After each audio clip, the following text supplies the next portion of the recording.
राज्यातील जवळपास 44,06,000 शेतकऱ्यांच्या 7.5 हॉर्सपॉवरपर्यंतच्या शेतीपंपांना आपण पूर्णतः मोफत वीज पुरवणार आहे आणि त्याच्यासाठी 14,761 करोड रुपयाचं अनुदान देण्यात येणार आहे. खरं म्हणजे आपल्याला माहीत असेल, हे या खात्याचा मी राज्यमंत्री होतो. आपण सौर ऊर्जा, मुख्यमंत्री सौर ऊर्जा धोरण हे त्याही वेळेस आणलं होतं.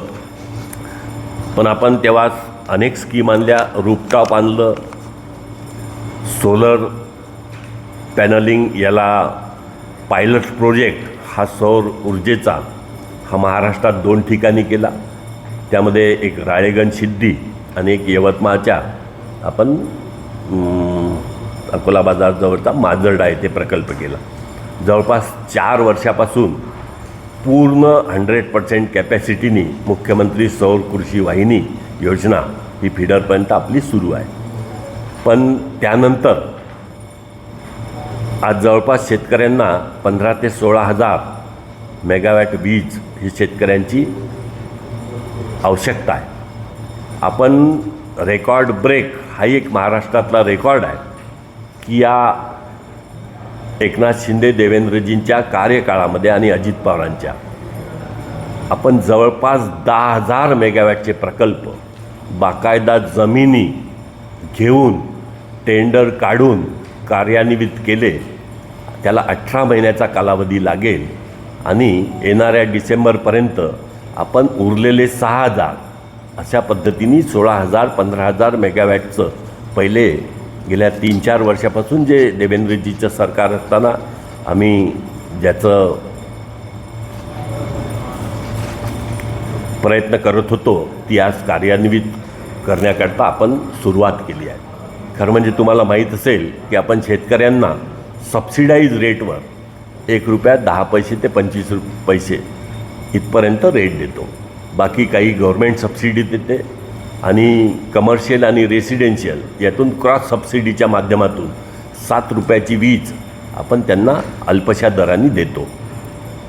आज आपण सोलरचे हे जे टेंडर्स मागवले, जे कार्यान्वित होणार आहे, त्या टेंडरमुळे आपल्याला ₹2.86 ₹3.10 असं साधारणतः ॲव्हरेज ₹3 अशा पद्धतीचे रेट आले.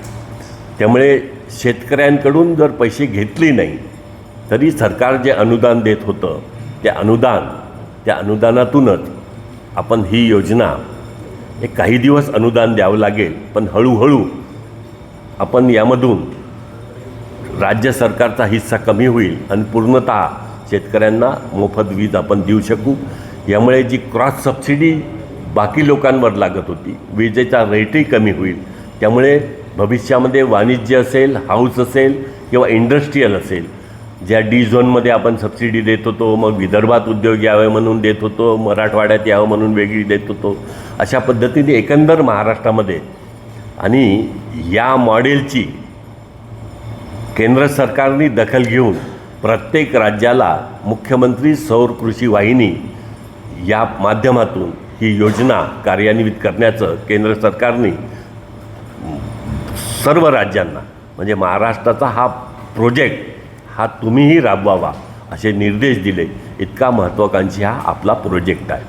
खरं म्हणजे 2004मध्ये म्हणजे मी जेव्हा हा अर्थसंकल्प जाहीर झाला तेव्हा माजी मुख्यमंत्री उद्धवजी ठाकरे यांची एक मुलाखत पाहत होतो. त्यांनी सांगितलं की 2004मध्ये सुशीलकुमार शिंदे मुख्यमंत्री असताना ही योजना जाहीर झाली, निवडणुकीच्या काळात झाली. जशी ही योजना जाहीर झाली, मुख्यमंत्री बदलले, सरकार त्यांचं आलं, पण मग कुठे प्रिंटिंग मिस्टेक, त्या काळामध्ये निवडणुकीच्या ₹0 बिलही पाठवण्यात आले, परंतु नंतर ती योजना राबवण्यात आली नाही. पण याचं प्लॅनिंग गेल्या 4-5 वर्षापासून देवेंद्रजींच्या नेतृत्वातलं सरकार असतानापासून 2.5 वर्षात महाराष्ट्रात आपलं सरकार नसताना ही योजना थंड बस्त्यात होती. पण पुन्हा महाराष्ट्रात महायुतीचं सरकार आल्यावर या पद्धतीचं ही योजना कार्यान्वित झाली आणि त्या दृष्टीने जनतेला 100% 7.5 हॉर्स पॉवरपर्यंत मोफत वीज आपण देत आहे. अनेक शेतकऱ्यांना हाही एक प्रश्न होता की सौर वीज हे आम्हाला आमच्या शेतालाही मिळेल का. खरं म्हणजे जे शेतकरी एक्झिस्टिंगमध्ये आहे त्यांना आपण इलेक्ट्रिक फीडरवर जोडलेलं आहे, पण त्यांनाही आता ज्याला लागेल त्याला सौर पंप देण्याची आपण घोषणा केली आहे. त्यामुळे एखाद्याकडे इलेक्ट्रिकचं कनेक्शन आहे पण त्याला सौर पंप पाहिजे असेल तर ते सौर पंपही आपण ॲवेलेबल अनुदानावर करून देत आहे. कारण तेही फीडर आपण आता सोलरवर कन्वर्ट केलेले आहे आणि ही योजना गेल्या 4 वर्षात हळूहळू करून आपण संपूर्ण क्रियान्वित केली आहे. अशा पद्धतीने एक बहुजन हिताय बहुजन सुखाय असा अर्थसंकल्प हा राज्याला यशस्वीत्या सर्व क्षेत्रामध्ये प्रगतीवर घेऊन जाण्यासाठी मदत होईल. महाराष्ट्र हे इंडस्ट्रीयल असेल,